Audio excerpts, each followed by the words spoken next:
22. Yeah, so he's first up today. First up. Especially after he won the Q22. Yes. And we've seen him so dominant behind a Group 1, and there's so many great stories that we're going to follow with modern champs like Northerly, Alligator Blood. Brought to you by Sportsbet's new feed, where you can copy real bets from real people. What are you really gambling with? 101st running of the Underwood Stakes, been won by some of the absolute greats of the turf. Farlap, Ajax, Tobin, Bronze, and then modern champs like Northerly, Alligator Blood back to back, who did a Northerly some 20 years after him. And this year, Lizzie, there's so many great stories that we're going to follow as we build up towards the Group 1. There certainly is. There's always a story behind a Group 1, and it's always so fascinating in the spring how it all plays out. Of course, we've got Faulkner Park. He's having his first run here at Caulfield. Tyler Schiller also partnering him, and we've seen him so dominant in his previous preparations. Last preparation, he really come to the fore, especially after he won the Q22. Yeah, so he's first up today. First up for those who are new to racing. So in excess of, 90 days to be deemed as first up. And we go back and look at recent history. We've got to go back, say, 50 years to be able to find one that's first up to win an Underwood. Can Nick Ryan and Rob Archibald win their very first Group 1s as trainers? Nick's been at it a while. Rob's new to the game in partnership with Annabelle Neesham. So really live chances. I think both of them. Pericles deserves this. He does deserve this, and this was a dominant performance last time out in the So You Think Stakes. He was really, we wanted to see him do this, and he did it, and that's exactly the confidence boosting run that we needed to see from him. The Group 1 is there. It's there. Is it going to be today? Well, we're soon going to find out. And of course, the Magic Man, well, he has won multiple Group 1s here in Australia, partnering up with Chris Waller. He partners up again with him aboard Buckaroo, who was able to win on a long run of outs. And I'm sure that he's got the confidence in this horse that he can go one better in a Group 1. Yeah, Buckaroo will go forward. So Joe Moreira, 7 Group 1s in Australia. So the most by a Northern Hemisphere based jockey. 5 to Ryan Moore, who sits second there. So Joe with a chance to make it 8 today. Oh, here's a little living legend, if you don't mind, in Vow and Declare, the Melbourne Cup champ. Wonder what he's going to do. He's actually not going towards the Melbourne Cup. He's sitting 18th in the Caulfield Cup. It was incredible performance first up. We know he can always run well fresh, but he was charging home from back in the field. Definitely a pass mark. We're going to see him improve all the way through this preparation, but you can't discount him. He's a talented horse in his own right. We spoke about Pericles. We saw how he was able to win the So You Think Stakes last time out. He was due that really strong win, but I think now he can go on with it, and so do you. Yeah, I thought he was terrific at Moonee Valley. That race rated superbly. We just saw the vision of Nassim, who does all the work for Godolphin here in Melbourne, and also Andy Mackif has just been announced as the new CEO of Godolphin in Australia. And also news, Blake Shin has been suspended for his ride earlier on in the day. He will miss Turnbull Stakes Day. Blake Shin will be suspended for Turnbull Stakes Day. There's big news from a jockey point of view as we watch the mighty Mac spin around. He's been so consistent, no fitter horse or tougher horse. Can Peter Snowden win his 50th career Group 1? He's got Quetor. Oh, look, he's a talented horse. I think that he probably is one that we can follow second up into the preparation. That's traditionally how he's got better with runs under his belt, but he's definitely been working into this nicely, trialling up. He looks to carry a touch of condition, so I expect him to improve. Boise de Jean, well, he's got a very similar profile to a horse like Faulkner Park, and they're completely different odds. We saw him take out a Group 1, the Doomben Cup. That was over the 2,000 metres. Blake Shin partnered him on that occasion. Ben Mellon rides him first up into the prep, and of course he has been here around Caulfield. Annabelle Sears had some good runners today. Lilac has been able to win, and of course we just saw My Oberon absolutely fly late. So can she win this Group 1 with Rob Archibald? That will be his first, and of course not her first, her fifth. Yeah, it'd be sensational, wouldn't it, for Annabelle Neesham to be able to win with Faulkner Park. I think this guy's the real X factor when we get to a Caulfield Cup, but that's a handicap. Now, this is weight for age, 1,800 metres. I think she would take a pass mark just to stylishly hit the line. And here's Buckaroo. I could imagine when he gets towards a Caulfield Cup, he'll be a live chance. He's nommed for the Caulfield and Melbourne Cup, and also the Cox Plate. He's guaranteed a run in both of the cups. What does he do today?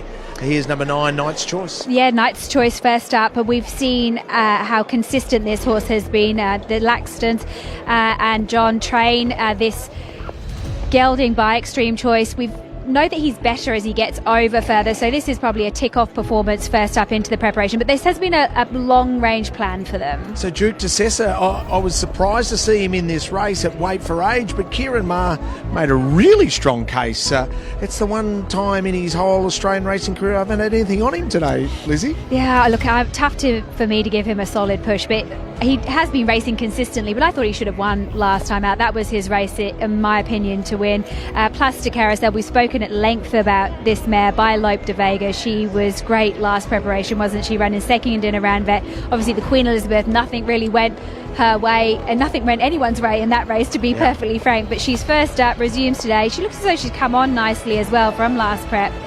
Filled out. She's not overly big or overly powerful, but she's certainly got a lot of substance. So she's one that you can definitely put into the selections to run top 3. So Yulong purchased her as a tried horse for 6.6 million Australian and brought her out to Australia. They've also purchased this girl in Deny Knowledge, who can fly along in front. Don't let her get too far in front, or the rest of the field might be in trouble.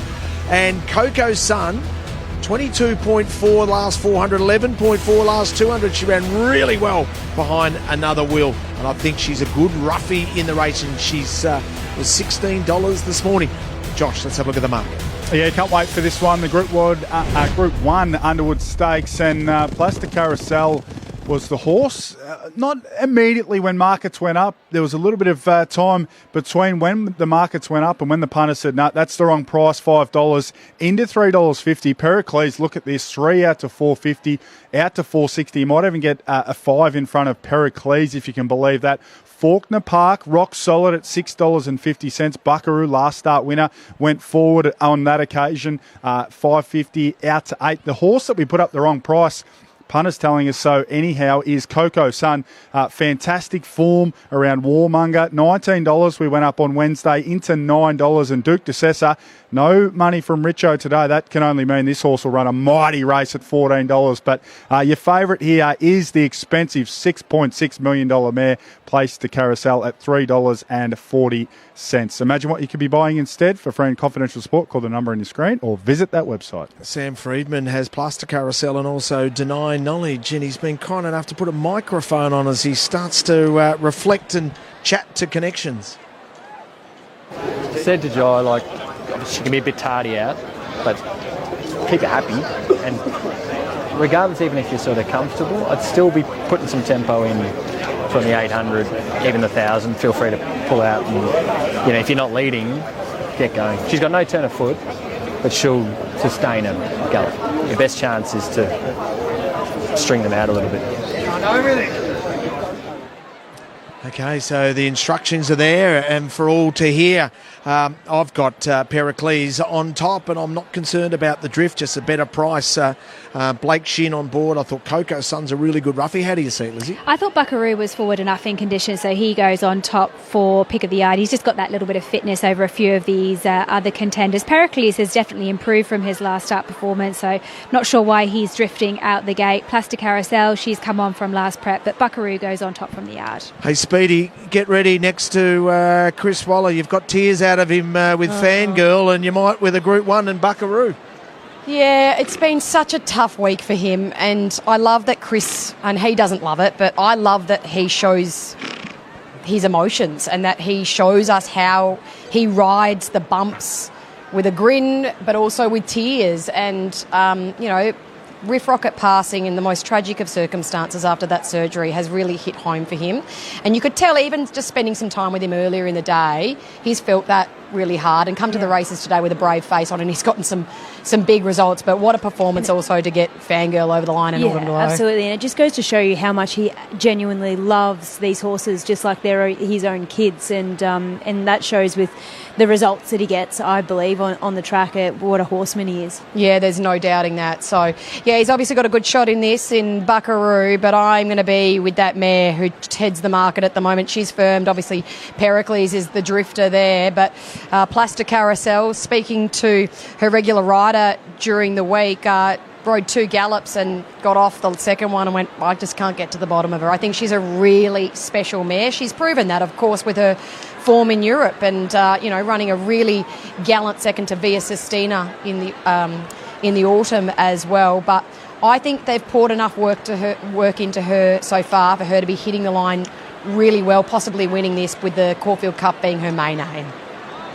And she's guaranteed a run at both the Caulfield and Melbourne Cup, and she's also accepted in the Cox Plate. So this race will decide a little more who's the market mover. It's her. It's the expensive mare. Just wasn't sure, Richo, whether she was getting some new sneakers or something behind the barriers there. That's something to watch out for. But she's the market mover. $3.60. It's been as short as $3.40. So punters expecting her to run a really, really good race on her way to a Caulfield Cup. So Plastic Carousel, looks like there's some farrier work being done here, which is a little delay here. Track Talk has literally lit up after the performance of Fangirl. As Trev says, gee, can she let down on top of the ground, Fangirl, the electric turn of foot. Can't wait to see all the sectional data come out to see how fast she ran those last 400 metres. Gary says, you're just incredible. Justin says simply, she's too good. And Racetrack Ralphie said not only obviously a training legend, but also a legend for all horse people and then some. So loving all the tweets that are coming out all about Fangirl. Will we see more of that into the future? Now, hopefully the farrier work's been done, Lizzie, there with Plaster Carousel. Coco Sun's a good little roughie here, though. These the new season 4-year-old mares. Yeah, she's certainly run well enough first up into the preparation, and as you mentioned, it's nice to see her come back, and she does look as though she's come on leaps and bounds from that first up performance. I'm sticking with Buckaroo. I think he just gets the favours. I don't think he's a superstar, but I think that's the type of horse that you can have win these races. I think there's others that we want to see pass marks like Faulkner Park, Bois de Jean. We want to see how they perform, but the class factor, plus the Carousel, the horse that's going to get probably the best run in transit is Buckaroo, and Pericles. Well, he needs to do it today, and this is his opportunity to win a Group 1. This is his chance. So the 101st running of the time-honoured, the classic Underwood Stakes, 1,800 metres here at Caulfield. Always a wonderful guide to all the big majors in Melbourne. Here we go, the Underwood. Good move. Mark Zara stays on for the moment. Now he dismounts again. Vow and Declare and also Whittor are going to be a couple of the others to move into the stalls. So we're creeping closer to starting time, as now Plastic Carousel is going to be called up rideless. Mark Zara with urgency goes over to the barriers. Will meet his charge in the gates as Plastic Carousel is steadily walked forward and goes in. Whittor is the next one into the gates with Mickey D. Whittor goes up and Vow and Declare to join them. Had some magnificent renewals over the years of the Underwood Stakes. This is the 101st running of it. Vow and Declare is in and the field is set at the 1800. Set to go, Group 1 action, and they're away. Pretty good line too. Whittor's going back to the end of the field with Buckaroo. Plastic Carousel jumped well with also Bois d'Argent. Munamek holding its position the inside early. Duke de Sessa, Vow and Declare from the deep, and Pericles forcing up too. They were followed by Deny Knowledge, who's about 7th at this stage outside of Knight's Choice. A length and a half away, Faulkner Park, Coco Sun, Buckaroo and Whittor as they climb up towards the 1250, where it's Duke de Sessa the leader clearly by a length and 3/4. Pericles is is second, a length to Munamek d'Argent. Vow and Declare is fifth deeper, followed by Knight's Choice. Next in between horses, Plastic Carousel and Deny Knowledge around it, followed by Faulkner Park as they run off the back section. Next is Buckaroo, Coco Sun, and 2 lengths away to Huitor. Duke de Cesar is the leader to the side of the course, 1,000 metres to go, and the speed's been okay by about a length and a half to Pericles and Munamek. There's Deny Knowledge forcing up 4 deep. Vow and Declare is 3 deep at the 800 metres. 3/4 of a length Bois d'Argent, who currently sits in 6th place. A length Buckaroo, and then came along the inside Knight's Choice, and Williams getting animated. Further back is Plastic Carousel, who just loses its pitch slightly from Coco Sun, Faulkner Park and Huitor. Duke de Cesar the leader, approaching the corner of the 450. 3/4 of a length in front of Pericles, trying to hunt it down. 2 lengths to Bois d'Argent. Buckaroo, the widest, is starting to really wind up, and behind those is Knight's Choice. Plastic Carousel is starting to run on in between horses, but Pericles went to the front. 250 out, grabbed by Buckaroo. Buckaroo takes the lead, draws 2 lengths in front of Pericles. We tore from the back. It's all Buckaroo. Buckaroo storms away. A one-act affair. Buckaroo won it well. We tore second. Pericles third. Photo fourth. Duke de Cesar, Deny Knowledge, then Plastic Carousel. Coco Sun, Vow and Declare, Knight's Choice, a gap Bois d'Argent, and Munamek at the tail of the field. That is an unbelievable victory for Buck.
Group 1 here in Victoria, and that looked pretty impressive. How did it feel to you?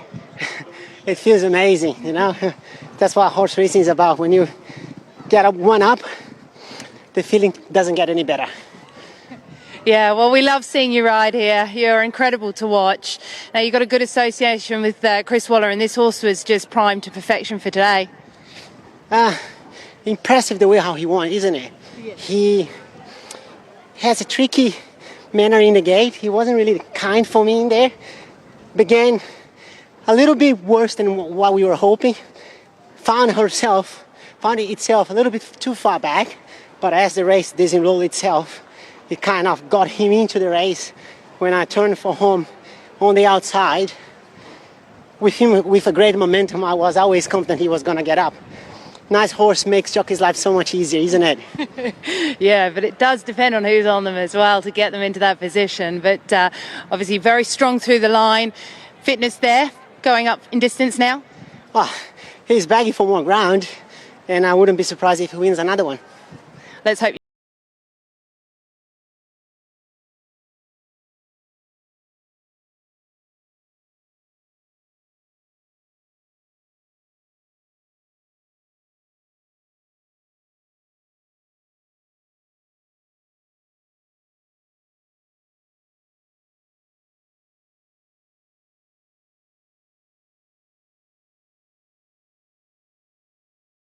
had. His fourth winner of the day. He's won 3 big races in Sydney, and now he wins a Group 1 with Buckland.